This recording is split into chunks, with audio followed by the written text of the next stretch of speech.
नमस्ते विद्यार्थियों, आपका हमारे चैनल पर स्वागत है। विद्यार्थियों, आज की हमारी क्लास 9th क्लास के लिए है। हमने 6 सवाल 1.3 के पीछे की क्लास तक कर लिए हैं। आज हम 7वां सवाल करने जा रहे हैं। अभी तक यदि आपने हमारे चैनल को सब्सक्राइब नहीं किया है तो सब्सक्राइब जरूर करें, लाइक करें और शेयर करना नहीं भूलें। विद्यार्थियों, आपका सवाल है, ऐसी 3 संख्याएँ लिखिए जिनके दशमलव प्रसार अन्वसानी अनावर्ती है। तो विद्यार्थियों, हमने दशमलव प्रसार से संबंधित पीछे एक वीडियो बनाया है जिसमें जितने भी प्रकार हैं प्रसार के उनको समझाया गया है। उस वीडियो को जरूर देखें आप। विद्यार्थियों, यहाँ आपसे ऐसी 3 संख्याएं पूछी गई है जिनका दशमलव प्रसार क्या है, अन्वसानी अनावर्ती है, यानी समान आवर्ती नहीं है। तो आप कोई भी उदाहरण दे सकते हैं विद्यार्थियों, जैसे 0.1 2 3 1 2 5 7 8 9 1 0 0 0 1। तो इस तरीके से देख रहे हो विद्यार्थियों, ये संख्या जो इनका क्रम जारी है अभी भी, और कोई भी समान आवर्ती नहीं है कहीं पर। तो इस प्रकार की संख्याएं होती है अन्वसानी अनावर्ती। तो ऐसे आपको 3 संख्याएं बतानी है। आप कोई भी संख्या अपनी मर्जी से लिख सकते हैं, 1 3 5 4 7 8 1 0 1 0 0 1 0 0 0 1। इस तरीके से एक उदाहरण हम और लिख देते हैं। तो आपको ये सवाल अच्छे तरीके से समझना है।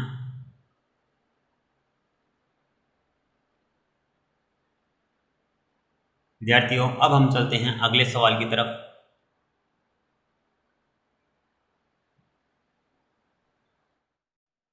विद्यार्थियों, आपका 8वां सवाल है, परिमेय संख्याओं 5/7 और 9/11 के बीच की 3 अलग अलग अपरिमेय संख्याएं ज्ञात कीजिए।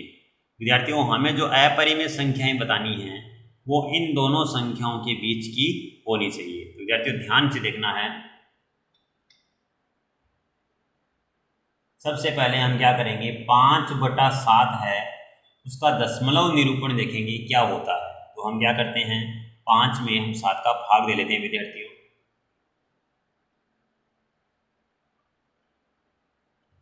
5 में 7 का भाग देंगे तो सबसे पहले 5 में 7 का भाग नहीं जा रहा है, तो हम क्या लेंगे विद्यार्थियों, पॉइंट लेंगे।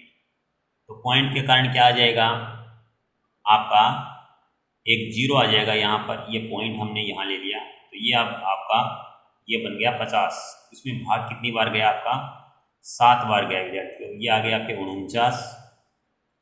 घटाने पर कितना बच गया विद्यार्थियों, यहाँ पर ये बच गया 1। अब पॉइंट के कारण एक 0 आ गया। अब भाग कितनी बार गया, 1 बार गया, और यहाँ हमने लिख दिया 7। उसके बाद विद्यार्थियों घटाने पर कितना बच गया, 3 बच गया। फिर एक 0 आया और भाग गया आपका 4 बार। यहाँ आ गया आपके 28। घटाने में बच गया आपके 2। फिर से एक 0 आया, फिर भाग गया विद्यार्थियों आपका 2 बार। यहाँ आ गए विद्यार्थियों आपके 14। घटाने पर बच गए यहाँ विद्यार्थियों आपके 6। फिर एक 0, फिर आपका भाग गया विद्यार्थियों इसमें 8 बार। यहाँ पर आ गए विद्यार्थियों आपके 56। घटाने में बच गया आपके 4, और फिर क्या आया, एक 0 आ गया पॉइंट के कारण। अब भाग गया विद्यार्थियों आपका 5 बार। यहाँ आ गया 35, और घटाने में कितना बच गया, 5।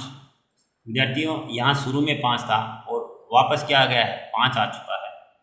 अर्थात इसके बाद इन संख्याओं की पुनरावृत्ति होगी। तो हम क्या करेंगे, ये लिख देते हैं यहाँ पर 0.71428 इसी तरीके से विद्यार्थियों हम 9/11 है, उसका भी दशमलव निरूपण देख लेते हैं। 9 में 11 का भाग देते हैं। 9 में 11 का भाग यहाँ नहीं जा रहा है, तो हम पॉइंट ले लेते हैं, और पॉइंट लेंगे तो एक 0 आ जाएगा, और भाग गया आपका 8 बार। यहाँ आ गया आपका 88। घटाने में बच गए विद्यार्थी आपके 2। पॉइंट के कारण एक 0 आ गया। अब भाग गया 1 बार। यहाँ पर आ गया आपके 11। घटाने पर फिर से क्या बच गया, 9 बच गया विद्यार्थियों। यहाँ 9 था, फिर से 9 आ चुका है। अर्थात अब इन्हीं अंकों की क्या होगी, पुनरावृत्ति होगी। विद्यार्थियों आपने देखा कि 5/7 ये अंक आते हैं और 9/11 इसका ये आता है, और आपको इनके बीच की अपरिमेय संख्याएं चाहिए। कैसी संख्याएं चाहिए? अपरिमेय संख्याएं आपको बतानी है। तो विद्यार्थियों अपरिमेय संख्याएं आप जिसका दशमलव प्रसार अन्वसानी अनावर्ती होता है वो होती है। तो आप कोई भी संख्या इनके बीच की बता सकते हैं। जैसे आपको बतानी है विद्यार्थियों 3 संख्याएं, तो आप कोई भी संख्या इनके बीच की आप बता सकते हैं। 0.721010000012513। तो इस तरीके से विद्यार्थियों आपने देखा कि इसका दशमलव प्रसार है वो अन्वसानी अनावर्ती है। तो ये एक अपरिमेय संख्या हो गई। और 7 और इसके बाद 2, आप यहाँ देखिए 7 और 1, ये इससे बड़ी संख्या होगी, इससे छोटी संख्या होगी, इसके बीच की भी। ऐसे आपको कितनी संख्याएं बतानी है? 3 संख्याएं बतानी है।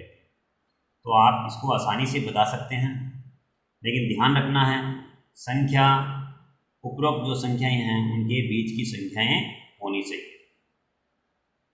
एक उदाहरण और ले लेते हैं विद्यार्थियों, आप अपनी मर्जी से कोई भी संख्या ले सकते हैं।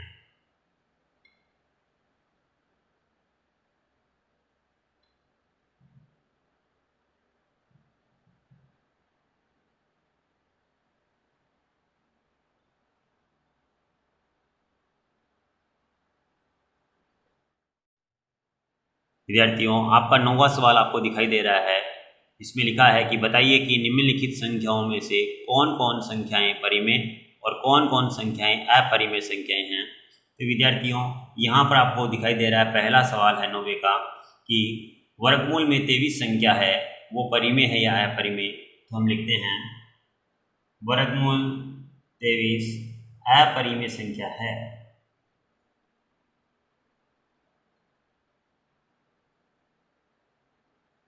विद्यार्थियों 23 है वो एक अभाज्य संख्या है, लिखेंगे क्योंकि 23 अभाज्य संख्या है और वर्गमूल से पूर्ण वर्ग संख्याएं बाहर आ सकती है, और यह अभाज्य संख्या एक पूर्ण वर्ग संख्या नहीं है।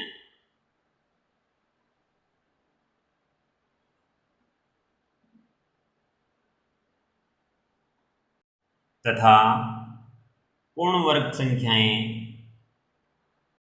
तथा अभाज्य संख्याएं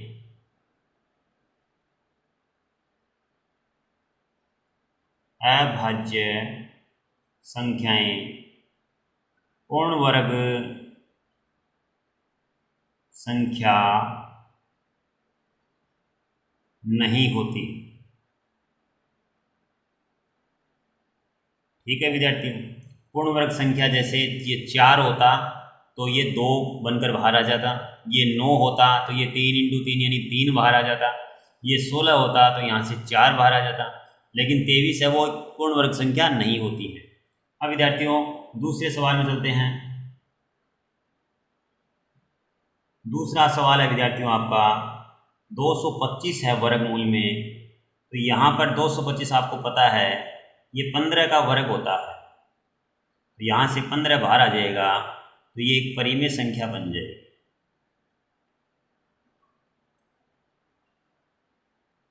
इसके बाद विद्यार्थियों हम चलते हैं तीसरे सवाल में। तीसरा सवाल आपको दिखाई दे रहा है, यह एक शांत दशमलव संख्या है। यह शांत दशमलव संख्या है और शांत दशमलव संख्याएं परिमेय संख्याएं होती हैं, और शांत दशमलव संख्या परिमेय संख्याएं होती हैं।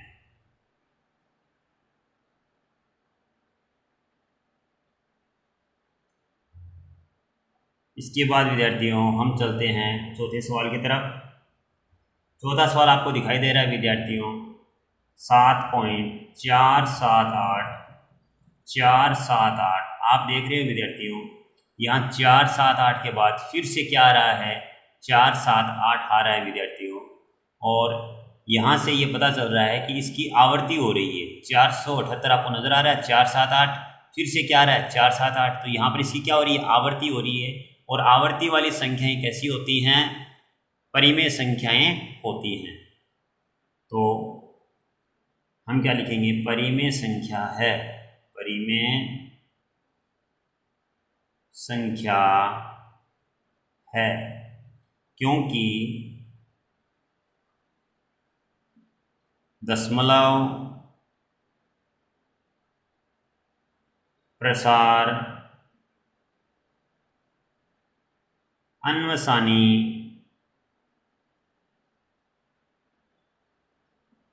आवर्ती है। विद्यार्थियों पांचवें सवाल में हम देख रहे हैं 1.1010100010001 फिर है डैश डैश। तो विद्यार्थियों यहाँ पर कोई भी आवर्ती समान नहीं है।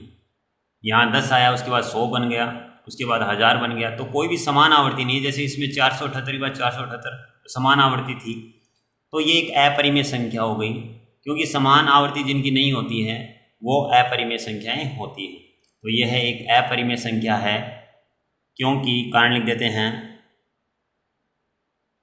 क्योंकि दशमलव, प्रसार, अन्वसानी,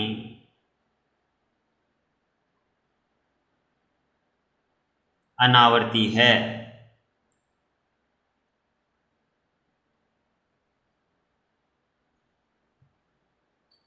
इस प्रकार विद्यार्थियों आज हमारी 1.3 प्रश्नमाला है वो समाप्त हो गई है। अब हम अगले वीडियो में 1.4 प्रश्नमाला शुरू करेंगे।